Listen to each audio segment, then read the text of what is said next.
તો બીજી તરફ ધાનેરા તાલુકાના ધાખા ગામે સ્થાનિક સ્વરાજ્યની ચૂંટણીઓને લઈને રાજકીય માહોલ ગરમાયો છે। અપક્ષ વિધાનસભ્ય માવજી દેસાઈએ પ્રથમવાર ભાજપનો ખેસ પહેરીને ભાજપ ઉમેદવારના સમર્થનમાં પ્રચારનો શ્રી ગણેશ કર્યો। મોટી સંખ્યામાં મતદારોની હાજરી વચ્ચે માવજી દેસાઈએ ભાજપને જીત અપાવવા માટે અપીલ કરી। વિધાનસભા જીત્યા બાદ 3 વર્ષમાં પ્રથમવાર ભાજપના ખેસ સાથે મેદાને આવ્યા હોવાથી મતદારોમાં ઉત્સાહભર્યો માહોલ જોવા મળ્યો। આ વખતે સમગ્ર ધાનેરા વિધાનસભાની 8 જિલ્લા પંચાયત ભારતીય જનતા પાર્ટી જીતે એવો માહોલ છે। કાર્યક્રમમાં ઉત્સાહ છે, લોકોમાં પણ ઉત્સાહ છે। સમગ્ર તાલુકાનો જાતિ સમીકરણ દરેકને ન્યાય મળી રહે અને દરેક સીટ ઉપર એ રીતે ઉમેદવારો લોકોને ગમતા ઉમેદવારો ભારતીય જનતા પાર્ટીએ ટિકિટ આપી છે।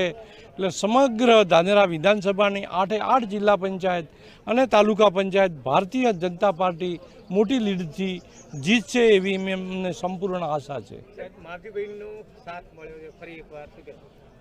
જેવી રીતે ગુજરાતમાં ડબલ એન્જિન સરકાર છે એવી જ રીતે ભારતીય જનતા પાર્ટી પ્રદેશે નિર્ણય કર્યો અને ધાનેરામાં પણ ડબલ એન્જિન સરકાર ડબલ તાકાતથી સમગ્ર ધાનેરા તાલુકાની 5 જિલ્લા પંચાયત અને તાલુકા પંચાયત ભારતીય જનતા પાર્ટીની બનશે।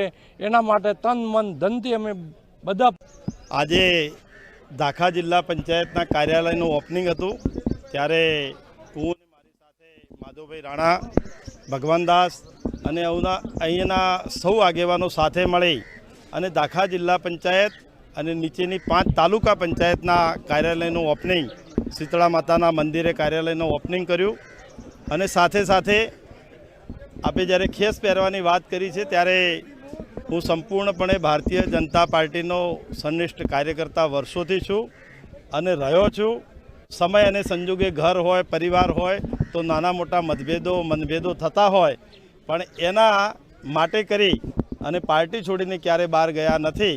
ત્યારે આજે ભારતીય જનતા પાર્ટીના શ્રેષ્ઠ નેતૃત્વનો હું આભાર માનું છું કે ક્યાંક ઘર પરિવારની અંદર મનદુખ થયા હોય, મતભેદ થયા હોય, પરંતુ ભારતીય જનતા પાર્ટીના શ્રેષ્ઠ નેતૃત્વે ફરીથી પાર્ટીની અંદર મને ઘર વાપસી કરાવી હોય ત્યારે હું શ્રેષ્ઠ નેતૃત્વનો ખૂબ આભાર માનું છું અને સમગ્ર ભારતીય જનતા પાર્ટીના સૌ કાર્યકર્તા, આગેવાનો અને સૌ હોદ્દેદારોનો હું આજના તબક્કે આભાર માની અને અપીલ પણ કરું છું કે જ્યારે નરેન્દ્રભાઈ મોદી સમગ્ર દેશ અને દુનિયાની અંદર ભારતીય જનતા પાર્ટી તરીકે આપણા સૌ ગુજરાતીઓનું ગૌરવ વધારવાનું કામ, ગુજરાતને સુખી અને સમૃદ્ધ કરવાનું કામ, ગુજરાતના યુવાનો માટે, ગુજરાતની મહિલાઓ માટે, ગુજરાતના ખેડૂતો માટે ખૂબ કઠિન કામ કરી રહ્યા હોય ત્યારે આપણે સૌએ ગભે ગભો મિલાવી અને ભારતીય જનતા પાર્ટીના દરેક તાલુકાના અને જિલ્લાના યુવાનો, જિલ્લાના ઉમેદવારોને જીતાડવા માટે આપ સૌને આપના માધ્યમથી અપીલ પણ કરું છું અને મને 100% ભરોસો છે કે ખૂબ વર્ષો પછી